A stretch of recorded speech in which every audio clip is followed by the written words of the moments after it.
can actually make Aang fly. Yeah, I love that. I think the rule in tattooing is if you can make it move, it has to have a name. Yeah. I mean, well, it's its own character. This is a character? No, it's not a character, but it's like from a show that has, Tell beautiful. me more. I mean, since we're rolling now, like I'll just spend the next 45 minutes pitching Avatar: The Last Airbender to you, right? Look, please, I'm down. I just can't believe you haven't seen it. It's a classic. I know you're probably maybe a little bit older than me, but not older than me enough that you wouldn't have seen that in a good way. How old are you? How old do you think? Now, I feel like I made an insult on accident there. No, I'm curious. I'm curious. The mustache adds 4 years. It actually does. It really does. I feel like without the mustache. I have a baby face without the mustache, and that's partly why I do the mustache. I do think it's helpful for people to not realize. I'm 30. Oh, okay. I'm 34. Okay. Yeah. Do I look about 34? If I had a mustache, I'd be 38. Yeah, I would have said somewhere in your mid-30s. Yeah, I'm mid-30s. And I think that you're mid-30s. I'm mid-30s. Just started. Yeah, mid-30s. Yeah, you're in your mid-30s. I think 33 to 37 or 38, that's mid-30s, right? Yeah. Say 34 to 36. And then okay, yeah. Just a solid 3 years for each. Yeah. So you get 4 years in your early 30s, of 30 to 33, and then 3 years in your mid and 3 years in your late. I respect that. But you're in your mid-30s, yeah. And so I was, when Avatar: The Last Airbender came out, I was 9, and Aang, the main character, was 10. And it was perfect. And so it is interesting that maybe in even just the 4 years you are older than me, that puts you slightly outside the demo for the show. Yeah, but I also love cartoons and stuff. I think it's that I'm just not super familiar with like anime in general, even though so many of my friends love anime. So here's the thing, and I just have to say this because I know that the comments will be insane right now. Is it not anime? Absolutely insane. It's not anime. What? It's made by Nickelodeon. Is that the thing? Is that the thing that makes it different? Is that if it's not made in Japan, people on oh my god, the anime community will be mad at you if you call something anime. And I just want to be clear for the comments. I'm not in the anime community. I love that we're all just for the comments. For the eventual just comments. To be clear, I'm not in the anime community. That is not how I self-identify at all. I just mean that if I am a part of the Avatar: The Last Airbender Reddit, and if you even in that say that it is an anime, people will get mad at you. It does obviously have some Avatar-related death threats. That's what. That you wasn't need. on my bingo card for 2025. But here's the thing about the Avatar: The Last Airbender community: you wouldn't get death threats from them. They're good people. You're not gonna. The show is about how war destroys a world. And it's not gonna be pro-violence. The main character is essentially a Buddhist 10-year-old monk who's trying to stop this massive world war. Sounds fucking brutal and aggressive. It seems like you don't even know the general premise of the show. I really don't know anything. I know does he bend air? Yeah, he's hell yeah. Well, he is the last airbender, so I think you got that from the title. Okay. Are you ready for this? Not really, but here we go. Here it comes. Aang. For the comments again, as soon as you stick that in, I'm gonna say, yip. Oh shit. Okay, yip. That's So yip is what Aang says to Appa, his sky bison, in order for it to fly around the world. Oh, the sky bison, sure. But the general premise of the show, before I move on to probably, I assume, more personal things in this YouTube show / podcast. Ooh, got out of breath there. Is this is probably, I wonder if this is the most painful area I've done so far on this podcast. Yeah, because people always say it's like the armpits, the face, and the fingers, right? Are like the most... Hands. Yeah, palms, hands. bro. Palms. Oof. Next level pain. Yeah, I've heard palms are tough, and I don't think I'll ever do that. But this is a good feeling. I'm already settling in. You're getting ready. I'm in a little bit, and... well, we're done. Yep, and we're done. Now it's 45 minutes, and you just woke up from your coma. The general premise of the show is that Aang is an airbender, and he accidentally gets trapped in an iceberg for 100 years. And when he gets out of the iceberg, the Fire Nation has killed every other airbender, and he's the last one. and the Fire Nation has pretty much taken over the world. So Is the show called The Last Airbender? so the show is called Avatar: The Last Airbender. Okay, so that's in the title. Yeah, and then the Netflix live action adaptation of it is just called The Last Airbender. There's a live action one too? It just came out last year, just the first season. And Why then- can't they just let cartoons be cartoons? I agree, especially because the live action very much has the Netflix style of directing, which just feels cheap. Like there's not a lot of filmmaking going on, you know what I mean? Is that what Netflix is known for? I think so. I mean, when you watch other Cheap direction? I think so. Other Okay. than when you watch like Stranger Things or some other things that they have bought from other places, like whenever the award season comes around and they're buying the very nice like movies and the indie films and stuff. Yeah. Other than those, I feel like Netflix has like a style, almost like how ABC Family had like a style back in the day, you know, or now ABC Freeform, as they say. You know, it's like a style of directing of like kind of Don't spend too much time on it. yeah, just let's get through this and so we can keep the costs down. And it's a You know bummer what to have blew like a my mind? fantasy show to do that. What? When I found out that when they, like for any soap operas, they only get one take. That fucking Yeah. blew my mind. That is I mean, pretty as an crazy. actor, I would be so stressed about that. Not Yeah. that I always No, totally. want to do it in Totally. one take. Totally. But like, Totally. I mean, that would stress me out so much. that almost makes it like live theater a little bit. Totally, and I think that that's how they do it too. Is like I have a friend who's on General Hospital, and she has to memorize pages, on And then get one pages, take, yeah. and then get one take to do that. Yeah, and then they're probably shooting more pages in a day than you would normally shoot in a day anyway, because they're trying to keep it so cheap. So there's so and many they have lines. to shoot 1,000,000 episodes. Right. So there's Yeah. like even more lines than normal. Not to brag too hard, but I recently did a prank show for the first time. Oh my as an God, actor. yeah, flex and that's on also me. very, very fun in that you get one take. So it felt very much like live theater, where you get, you know, we rehearse all day, and Where are they running prank shows these it'll be days? on TBS coming out in the spring. Foul Play.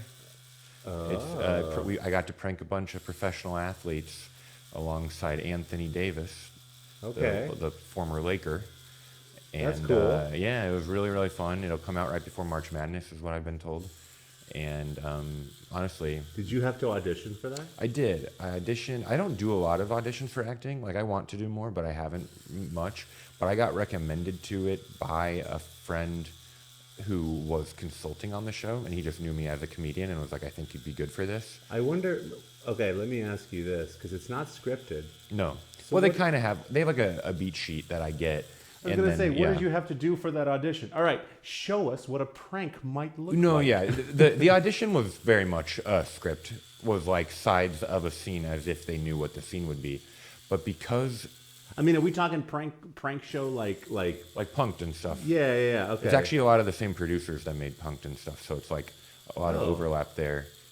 I think what I've kind of come to learn after doing this one show is that there's, you know, not a whole lot of people who make that type of thing. And even like the camera people I learned are like, these are like the 5 camera guys who do From all Punk'd. the prank shows. And they're good at hiding in trees I mean, and it shit. does. Yeah, I was gonna say it does take a very specific thing. Like, I Yeah, wonder yeah. if there's like if you're like trying to be a DP, you like go to school and you take a class on prank show. Yeah. Pranks film- 101. Yeah. What's your prank elective show- this semester for cinematography? I'm doing pranks. Pranks, yeah. Yeah. But not 101. Like I've already done 101. I mean, Pranks That's a 301. That's a Yeah. 301 level. It's Especially all because like disguises. all of these cameras were like really well hidden. So I feel like the class would just be like how to hide a camera more than anything. You know what's cool though? Like, okay, so I went to business school and Uh-huh. and I took a class on cybersecurity. That's cool. And one of the things that we did in that class, which I thought was really crazy, was we did a whole day of learning how to pick locks, Okay. which I thought was like kind of crazy. Pick like real physical locks. real physical locks. Like the teacher came in and showed us how to like in crack your open. cybersecurity class. Yeah. And they're like, this is a skill that I would have taught you 100 years ago. I'm waiting for the question. Why pick locks? And Yeah, which yeah, is yeah, the yeah. first question we asked Of course. when we got in. No, that seems applied. and they were Because- like, this teaches you the general vibe of what you're doing for cybersecurity. No, because it's because because sometimes servers are behind a locked container, and if you can gain access to a server, you can get their data. So one of the things we learned was So sometimes hacking is just picking a lock. yeah, dude, like there's a lot of different ways to hack a system. One of them is physical. Yeah. It's so funny. I think I used to think hacking meant, doing code and shit like in a movie. But then you realize that hacking mostly just means like writing a really convincing email. Just trying to sound like you might. Just phishing. Yeah. Like trying to like That's considered hacking, and all it is like, did you see that there was like a big scam going around where some scammer made an email address that was at rnmicrosoft.com, and the R and the N together look like an M, so it looks like Microsoft.com. Yeah, that's fucking brilliant. Which I'm like, honestly. oh, and that's hacking. Honestly, to those guys, you know what? Any money that they make, they deserve. Yeah, like the Louvre people. Maybe that's a bit of a hot take. Yeah, no. I think there's a level of crime where I'm like, that's impressive. But also imagine if that type of person could like spend their life thinking of how to better message progressive policies for the world. We would have healthcare by now. You know what I mean? Well, there are white hat hackers. Yeah, no, I'm just joking. There's a comedian that does that.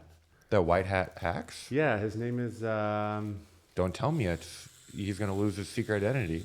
No. He like gets hired by like some of these people who are really good at this stuff get hired by companies to hack their system.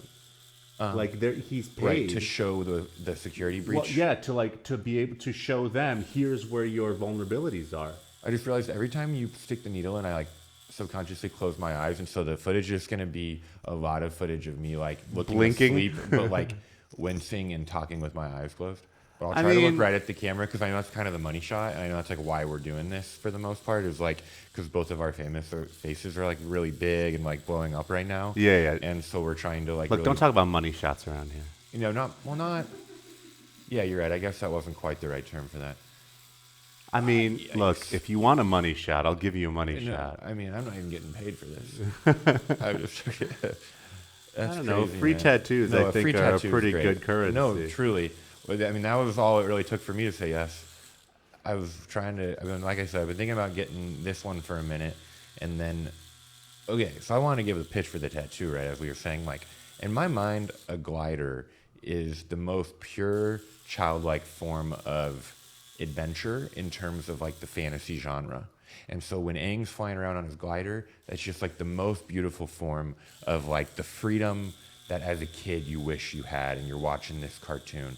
And so my like long-term goal would be to get this tattoo, and then the glider from Nausicaa of the Valley of the Wind, which is a Studio Ghibli Miyazaki film. Nausicaa's glider is pretty sick. She rides it from the top though, almost like an air scooter. And then you've got Does she ride it through the wind. the valley? Yeah, the wind? Well, so she's a princess of the Valley of the Wind in that of course. movie, and her dad is dying. But also, there's like an environmental plague going on because of a ancient nuclear war. It's set far in the future. Classic anime stuff. A lot of anime revolves around nuclear war, partly because of World War II and stuff. And Is that true? Is that primarily is that like when anime became big or something? Well, I mean, they didn't have animation back then in a TV sense because TV didn't exist in the 40s.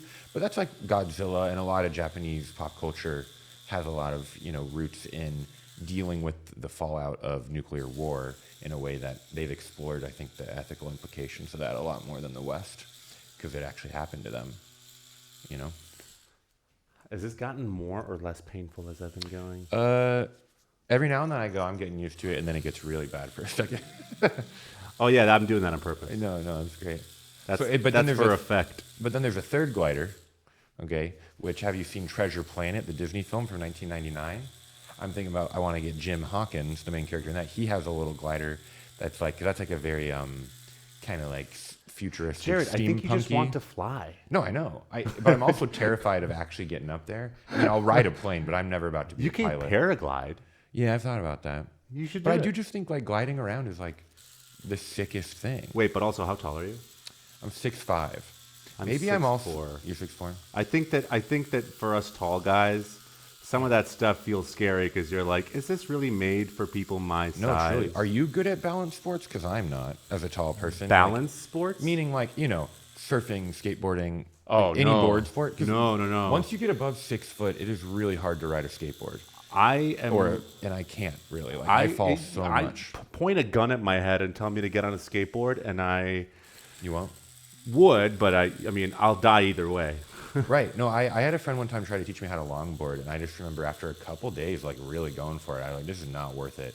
I feel like I'm gonna fall. My center of gravity is so much higher than his. Yeah, we're top heavy. We're top heavy people. Yeah. With long ass legs. I got long ass legs, honestly, frustratingly short arms, which is also not good for catching yourself when you fall. You have short arms and long legs? Well, proportionally short arms. Like I've got a shorter wingspan than I have a height. That's why you like gliders. And that is why I like gliders. And that is why I like gliders, because I want to fly around. No, but I think maybe it's a jealousy, because these people are like gliding around, and I, as a tall person who can't even ride a skateboard, which some might say is a land glider. Who are these some? I just think conceptually one could make the argument that it's a land glider. It's the way you said it. Some might say it is a land glider. You know what I think is so funny is, do you remember how for like 3 seconds there was this thing where we were all into those hoverboards? Oh yeah, You know, the one wheel things. Well, there were one wheels, but then there were some that were like the 2 wheels on either side, and you just kind of lean, and like all the kids were into them, and they had like lights on them and stuff. I think it's so funny that like that we called them hoverboards. Yeah, it's almost like we were like, we're never gonna actually make hoverboards. Right. We gave up it. Yeah, it's funny. It's about as close as we're gonna get. Let's just call these hoverboards and call. We just rebranded a hoverboard. We're like, sorry, Marty McFly. We're keeping it on the road. That's funny. Yeah, because we realize that's not possible. I mean, that makes me think of like. I mean, it is possible. I've seen like. Every Real now and then I hoverboards? open YouTube and they're like, here's a guy jetpacking in Dubai. Right. It'll be like, this Chinese farmer figured out the science of hoverboarding. And it's like, what? And why is it that anytime anyone's riding a jetpack, it's always in Dubai? Yeah, well, they got the money. Is that what it is? I mean, they got the money. And why can't we jetpack here? Why does it have to be in Dubai? Too many laws. The man's keeping us down. Would you ride a jetpack? No, because I don't think that I don't think they're at the point where they're consumer ready, and I sure know I'm not about to be the guinea pig on that. And also, they don't glide. Yeah, and also they don't glide. They're more of a propulsion technology. Yeah, I'm really only into catching the air. Yeah, I'm into catching the air. God, I wish I had my like face tape. I'm gonna tape this to the back of my neck. I should. That's fine. Every time I turn around. Okay, I got this. Looking pretty sick, though, huh? It looks great. Looking pretty sick? Would you say it's looking pretty sick? I'd say it's looking pretty. Do you think the other people are going to think it looks pretty sick, and they're going to go, man, you love the spirit of gliding and adventure? Probably. Jared, this is my podcast. Don't interact with Ken. Only you? He's not here. Okay. Pretend Ken is not here. I have a very strong no Ken talking rule. Yeah. I'm just kidding. Producers need to be seen and not heard. Oh yeah, that's right, in the Jenny episode. Which most of that was on the cutting room floor, Ken. Why is that?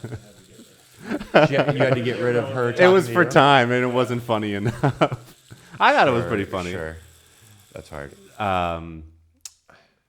So wait, okay. So tell me.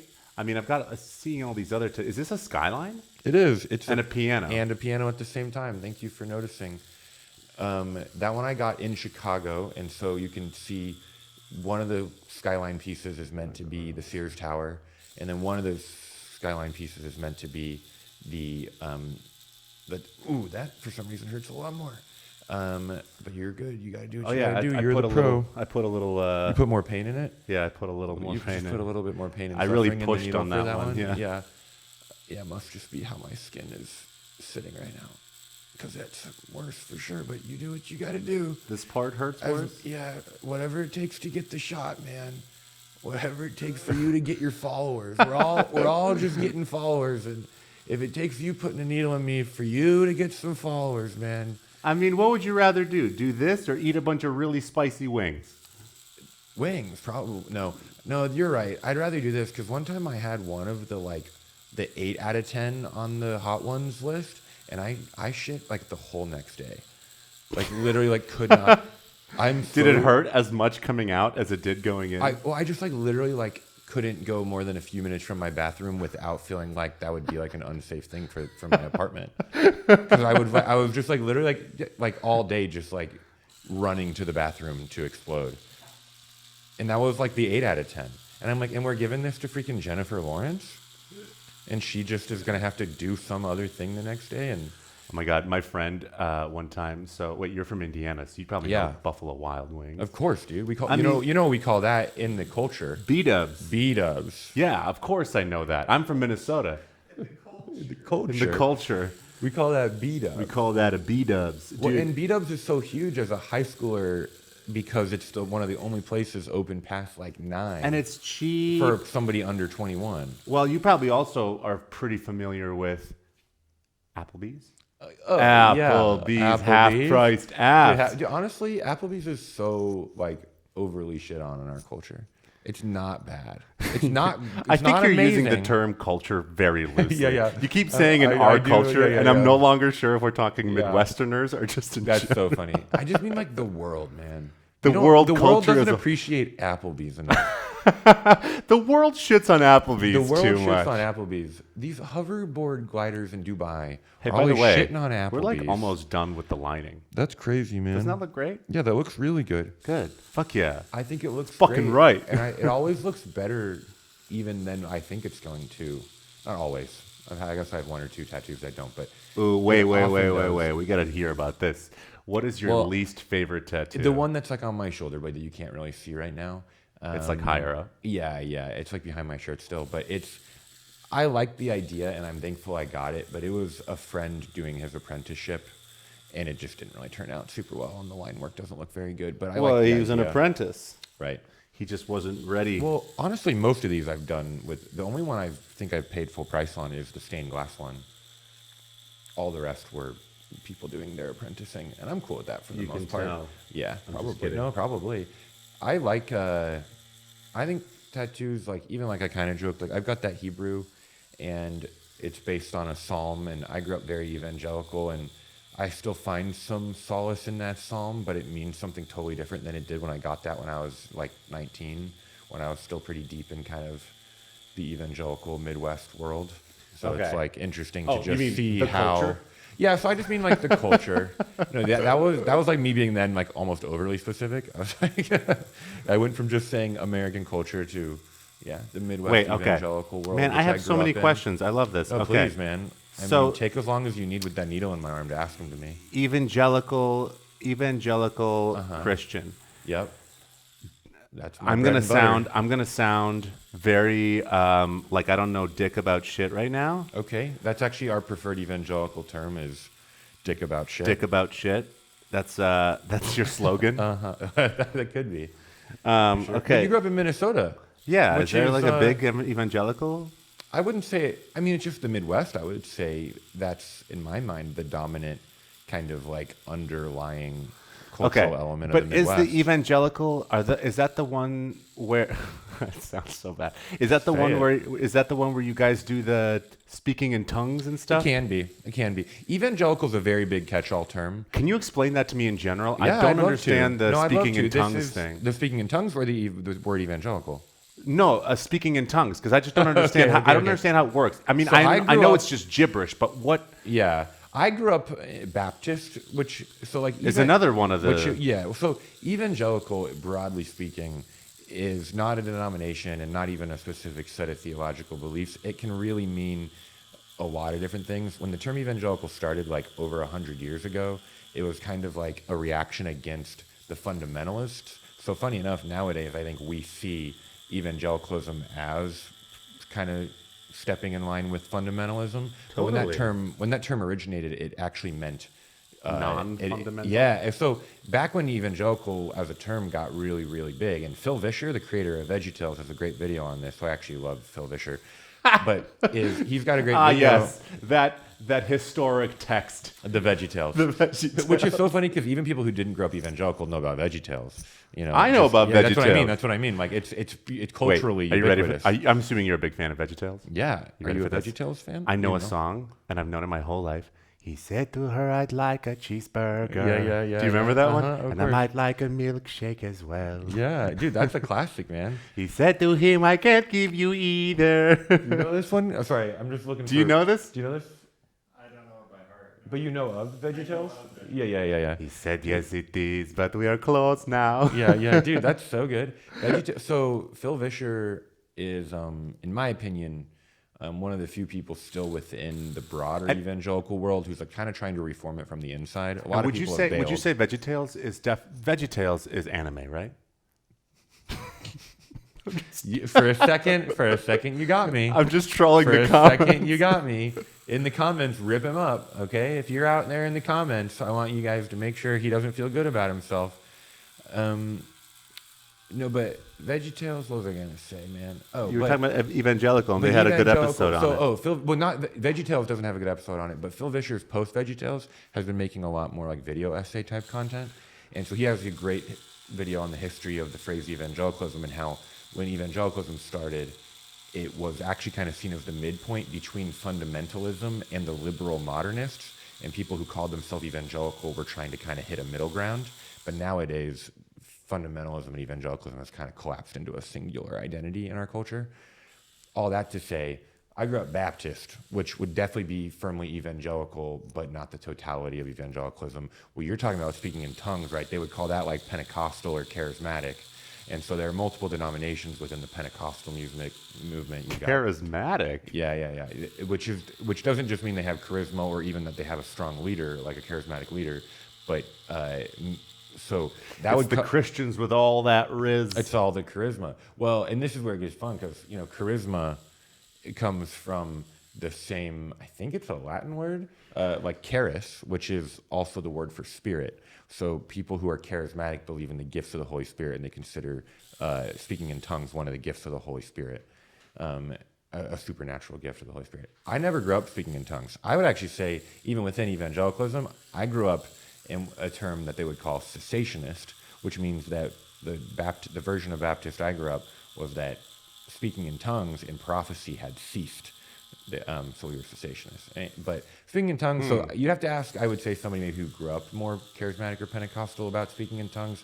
So you've never done it? I've never done it, and I'd never when I was growing up, was in a church that practiced it. There's just something that I've seen the videos of. Yeah. And there's just something about like seeing like a full-grown man like Yeah. going nuts And then on like some... falling over. Yeah, and yeah, totally. It's like they're being taken over. I look. That's what they're trying to do. Like, they're trying to give themselves to the Spirit, but it is interesting because I understand the premise of it. Right. Like the premise of it seems to me like, oh my God, I am feeling so strongly about the Lord that I am overcome by the Spirit. Overcome, but I can't do anything but speak in this gibberish because I'm so. Well, it's supposedly the language of the angels. Like that's part of it. But but no one's like no one. For it to be a language, it would have to have some sort of symbolism. It would have to like the words would have to mean something, but they don't. Which right? is even the argument from the cessationist camp of like when you do read in the Bible about speaking in tongues, it usually the result is that people from multiple languages can understand the same speaker. And so even from like in the Bible, when people speak in tongues, it doesn't necessarily seem to mean that kind of more gibberish thing as much as mean that like a singular speaker is understood by multiple different languages. Interesting. Yeah, so that's all taken on a life of its own. Obviously, as you can tell, I've like cared a lot about different theology over the years, and I think it's only been recently that I've tried to allow myself to not need to know, because I think for so long when I was coming out of that world, I really put a lot of work into being like, if I'm going to like call myself not evangelical anymore, I really want to make sure I know the landscape of things and know that I have arguments for why I'm not. And that's just been such a long journey when you grow up in a high control religious environment, as they would say from a psychological perspective. I have a friend who was a Jehovah's Witness. Okay, yeah. And left that faith. Yeah. And it was pretty crazy. He was telling me, like, it's actually a really difficult thing to leave the faith. Yeah. Because you have this, like, card or something, and that card is passed around from one church to the other. And if you like, go to a place where they don't know, they can't pass the card, and that's kind of how he did it or something. Because there's no real easy way. But your family has to like not speak to you ever. It's like a pretty wild. Right. No, there's a lot of different religious sects that have that. What's sad about so much of that, in my opinion, coming from a place of still like, I find a lot of beauty in religion, and I find a lot of beauty in spirituality. And where do you think you fall now? Are you more agnostic? no, I would say like I still very much believe in God, and I would even say like I find Jesus still incredibly fascinating. Entertaining. Fascinating and enthralling. Like Beautiful. I still actually go to an Episcopal church these days in Highland Park is where I go, but. Who are the Episcopals? How do they fit into So the Episcopals are what Americans call Anglican, because back after the Revolutionary War, they needed a rebrand, and they didn't want to be associated with England anymore. Oh. But almost everywhere else in the world, what we call Episcopal, they call Anglican. Interesting. Yeah, but they are, at least in American history, the Episcopals are often on the significantly more inclusive side. The Episcopals were the first denomination in the United States to allow women priests, like stuff like that like they have a long history. A lot of the white ministers that marched alongside Martin Luther King in the civil rights movement were Episcopal. Like, so they have a history of that being but a quite big frequently, part of their vibe. and correct me if I'm wrong, but quite frequently, I want to say, like, if you're Christian and like tell me about Lutheran. I feel like I always think that like if you're Christian and you're black, are you Lutheran? Is that like part of it? Because of Martin Luther King? No, well, because of Luther, right? Martin Luther, the guy with Martin Luther, but he's not black. No, he's not. But am I? Why do I feel like when I like really? If I pass like a church, like a predominantly black church, they're predominantly black. I've what never are they gotten usually? that impression. I would say one of the biggest predominantly black denominations, from what I understand, is called the African Methodist Episcopal. Got it. Which is actually like kind of a mix between Methodism, which was founded by John Wesley, if you know that name, and then the Episcopal. Because like, okay, let me.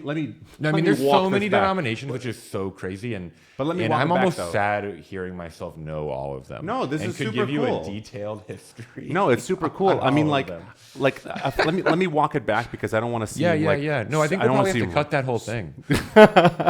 I mean, I'm asking like a legitimate question because I have seen. I've definitely seen churches that are pretty much all black. Right, black church. That doesn't. I mean, are they worshiping a certain kind of Christianity, or is it just like? No. I mean, it depends, right? I mean, like, I grew up in I grew up Southern Baptist, which is the largest Protestant denomination in the United States. The only thing bigger are the Mormons and the Catholics, and that's a predominantly white denomination. But ironically, if you go to a lot of like Baptist churches in the South that are not Southern Baptist in their actual name, those are often black Baptist churches.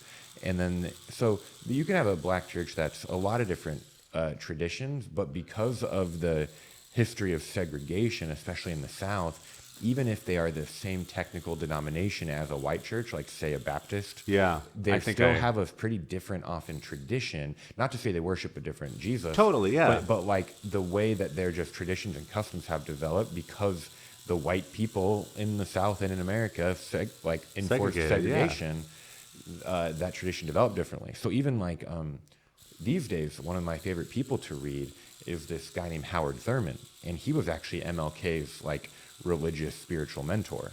Okay. And so he was good friends with MLK Jr.'s dad, MLK Sr. And Howard Thurman wrote a bunch of amazing, beautiful works, and people often kind of consider him like the main black Christian mystic, like within the literature.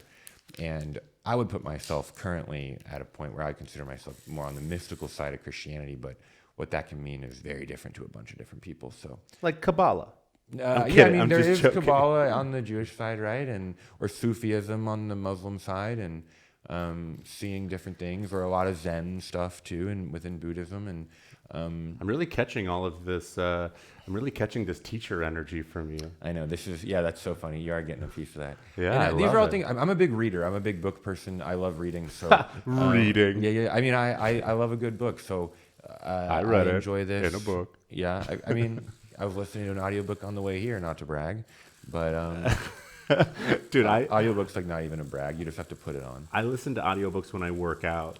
'Cause Yeah, it's like really? Yeah, it's like the only time really when I like have the time Have to like do a it. long period of time in a row. And it's funny because like I also really love to listen to like philosophy and stuff, which is probably so not You listen what to it- like legit like academic works and shit.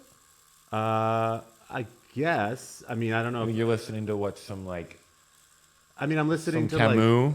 no. I mean, I listen to like Sun Tzu Okay. and like Art of War. Yeah, there's this You- really great book I like called the Courage to Be Disliked, which is all about like Yeah, I've heard of that. Adler. Yeah. So some kind of like almost like modern distillations of some more Kind ancient of, yeah, philosophies. because like Yeah. I can't really focus on like really like Sure. dense stuff. Of course. right? Do you mind if I move my hand? I just realized my Yeah. hand's asleep. Yeah. Just to get a little blood in there. Flex it. Show off them muscles. Dude, this is looking great, man. Thank you. I love it. My one pin on the religious conversation that I have, in my opinion, over my reading, what I have found is that almost every tradition, Jehovah's Witness included, I mean, most religious traditions come from a beautiful place that's usually a reaction to some sort of abuse in culture. And almost every denomination, especially within the Christian tradition, was started as a reaction to some other tradition having a season of pretty heavy corruption. And so they are like, they split off and maybe correct in some way. But what sucks is that then that denomination or tradition ends up later in their lifespan becoming the thing that then needs to be protested against and broken off from yet again. And so I feel like almost every religious tradition has had a season of deep beauty, but also a season of intense corruption. And then my way to kind of try to make that a joke is I think the one exception to that is honestly the Southern Baptists. They've never really been that beautiful.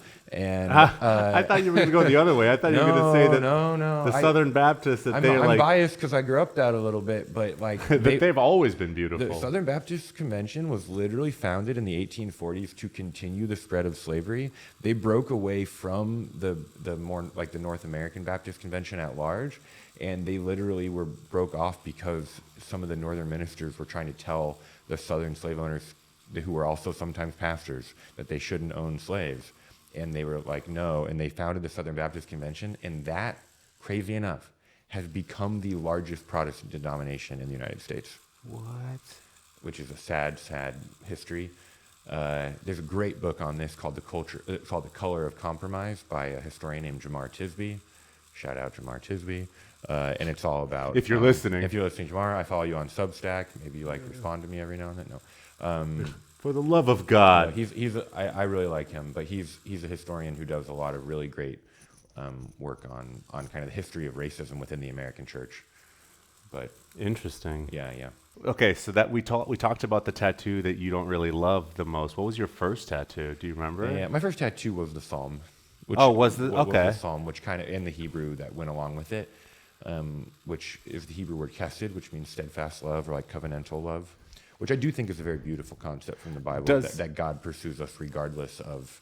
Does the of Bible our say sin. anything about tattooing?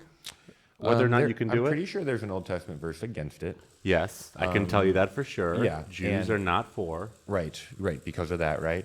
And some Christians would believe that pertains in the modern day, but most wouldn't care, and it definitely doesn't get repeated in the New Testament at all. Yeah. Which is, for the most part, like not the official ethical stance of Christians that it has to be repeated in the New Testament in order for it to matter, but like that's how most Christians kind of function, is like if it's bad in the New Testament, then that's more like where it... Yeah, because definitely in the Jewish religion, it is not chill. To get a tattoo at all? Yeah, you're not Yeah. supposed to get.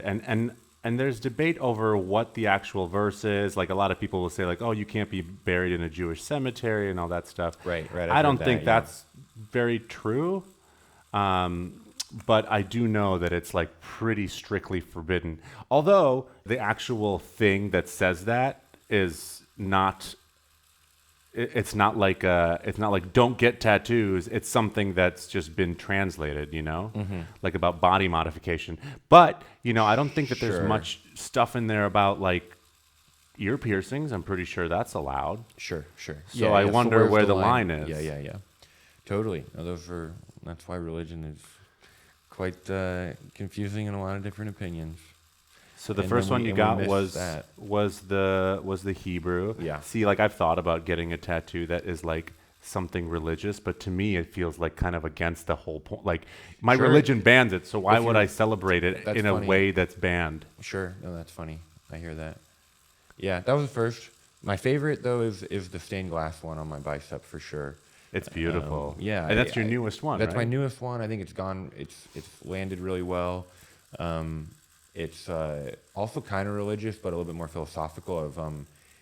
It's stained glass of birds and lilies, which in the Sermon on the Mount, Jesus has a really beautiful discussion of like the idea if the birds and the lilies aren't anxious, why should you be? It's kind of the gist. It's a little bit longer than that, but that's the Oh, gist. interesting. And so, really beautiful passage, and The one birds of my favorite. and And the so people lilies. just call that the passage on the birds and the lilies. So got that and some stained glass, which I thought was a fun.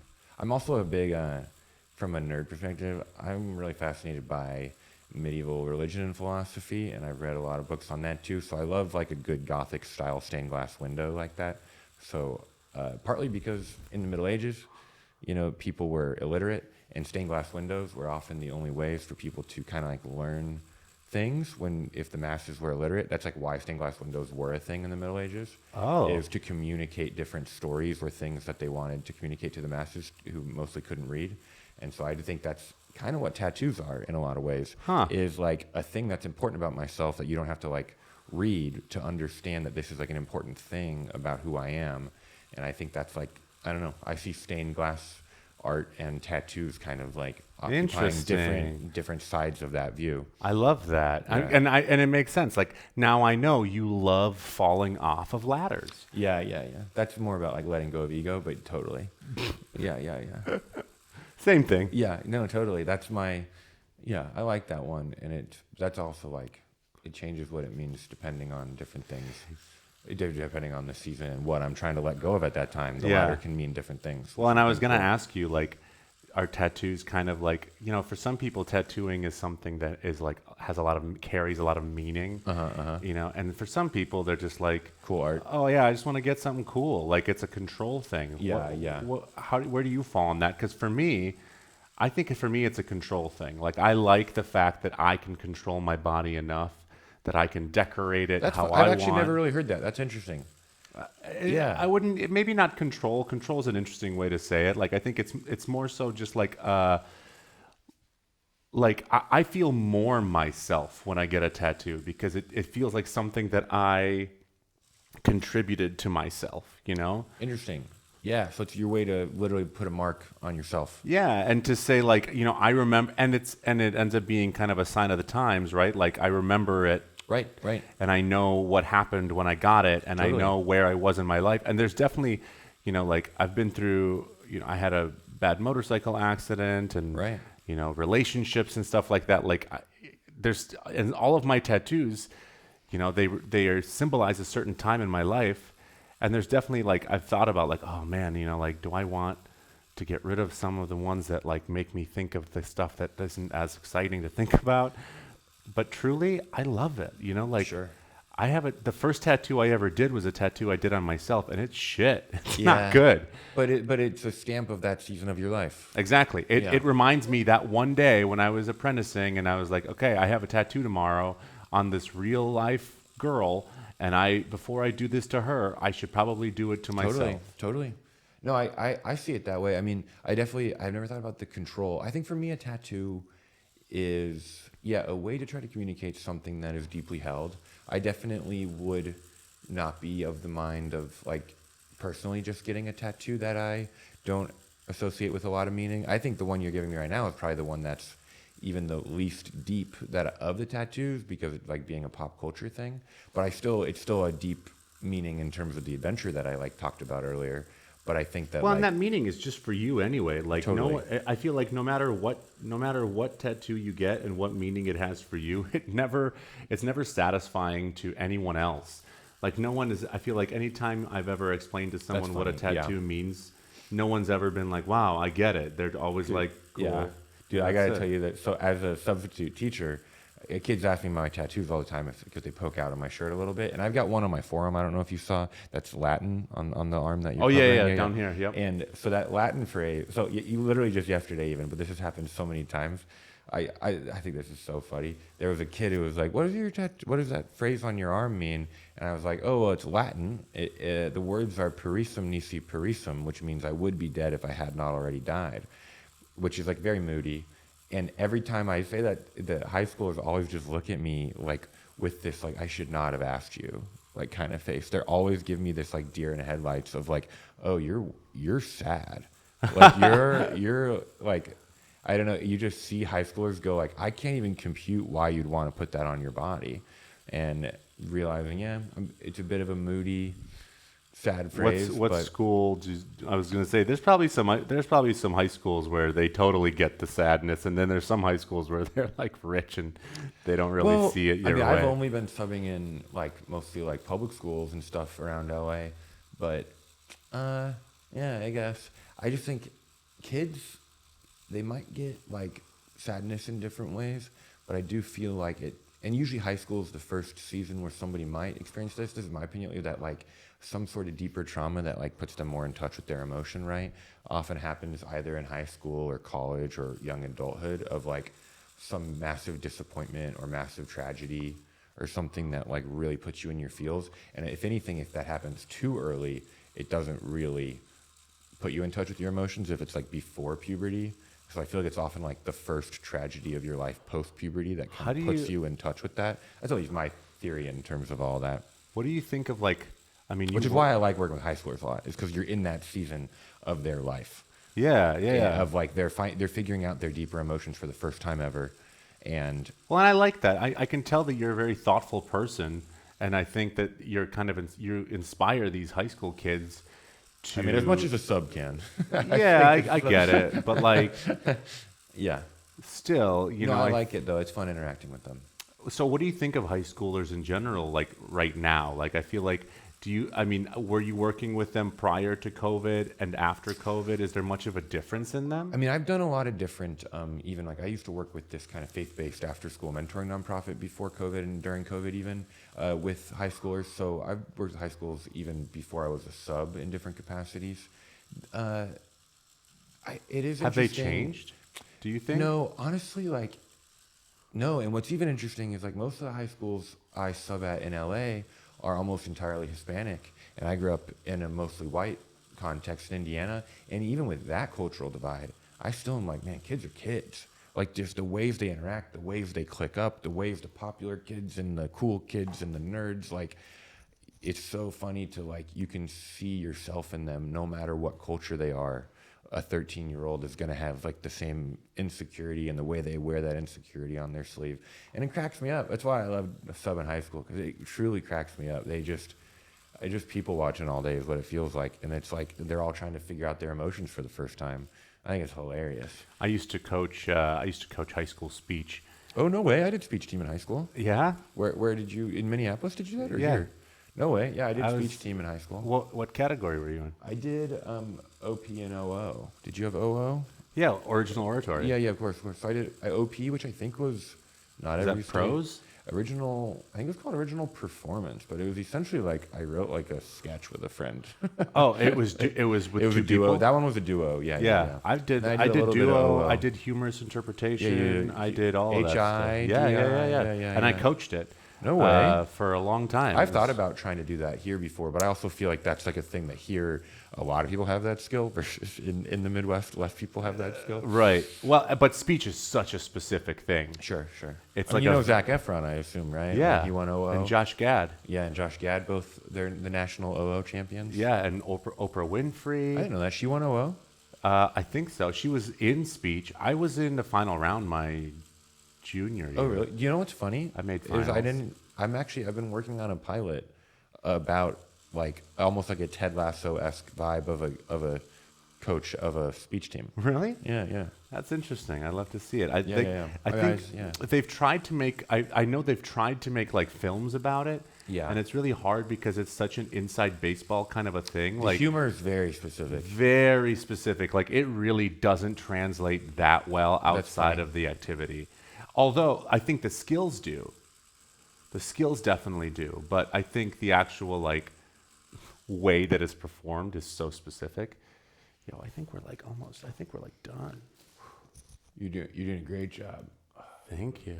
It does look really great. Yeah, the shading looks great. I like that it's not too heavy on the shading. And it'll lighten up too. Yeah. No, I think it's gonna be great.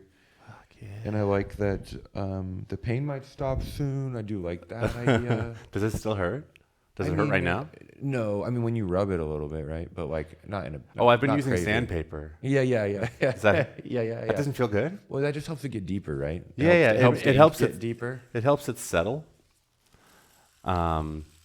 Yeah, dude, this is fun. It's also just fun talking. One of my guests before this was Roxy Hayes, and she does a lot of stuff with anime. Oh, really?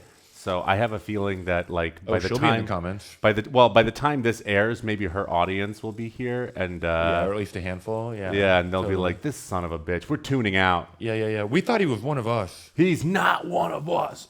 I really gotta give some of those like my only experience with adult cartoons is like Family Guy and shit. Like I don't. But this is one. Wouldn't even consider this an adult cartoon because it was like Nickelodeon.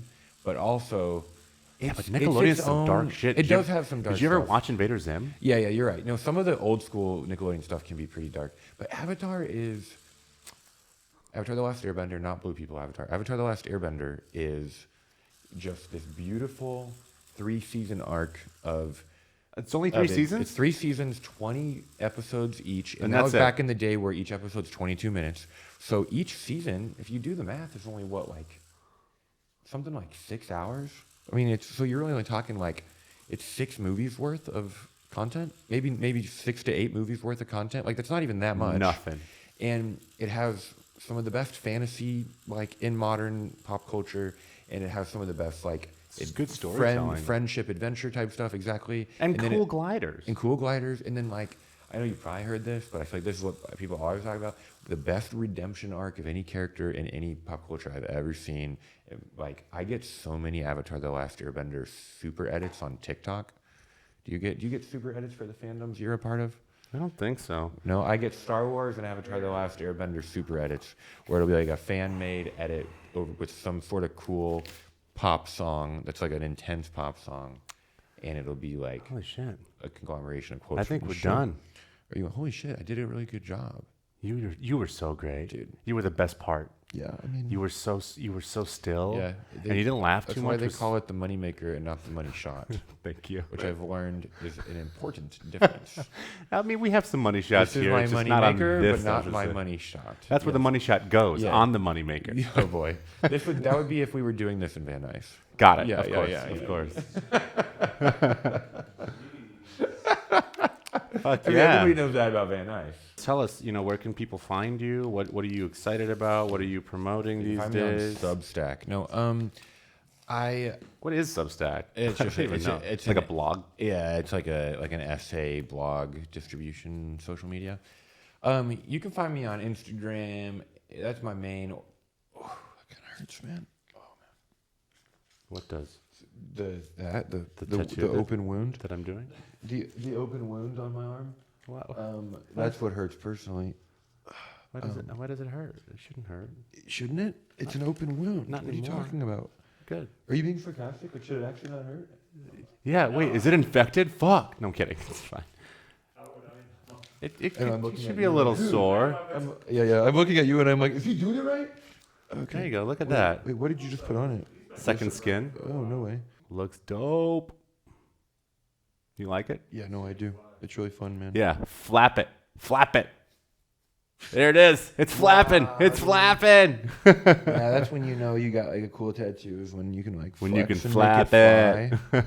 But I have an independent special Yeah. on YouTube that you Amazing. can find What's on it my called? YouTube channel. It's called The Better Jared. Put it out about 2 years ago. Hell yeah. It's like a 40-minute special. Like I said, it'll be on the TBS show coming out. Post clips and shit to Instagram and TikTok, and then yeah, that's everything pertinent right now. You can listen to me on SiriusXM, but that's more for everybody's parents. Got it. You know what I mean? Look, SiriusXM is just such a funny credit. make to some me. money. Yeah, I mean, I used to be little a bit. huge credit. Yeah, it used to be huge. Yeah. But it's also just a funny credit because like you can't seek that out. Right. You know what I mean? Right. It's like, oh, I'm gonna go turn on my I'm gonna radio go and wait until your track plays. I love when when the radio will be like you're listening to the radio in the car and they're like, in just 1 hour we'll be announcing the thing, and it's like, yeah, but I'm not going to be. Yeah, in I'm my not going car. to be here. What do you want in me an to do? hour? Just circle the Right, block right. for an hour? What do you think until- radio is for? For me to listen to it the whole day? Yeah, don't tell me when things are. If it's not in the That's next funny. 5 minutes, I'm out. I'm not going to be here. Thank you so much for joining us on Comedy Inc. Thank you so much, Jared, for lending me a bicep. Just a piece of meat to you. Just a piece of meat.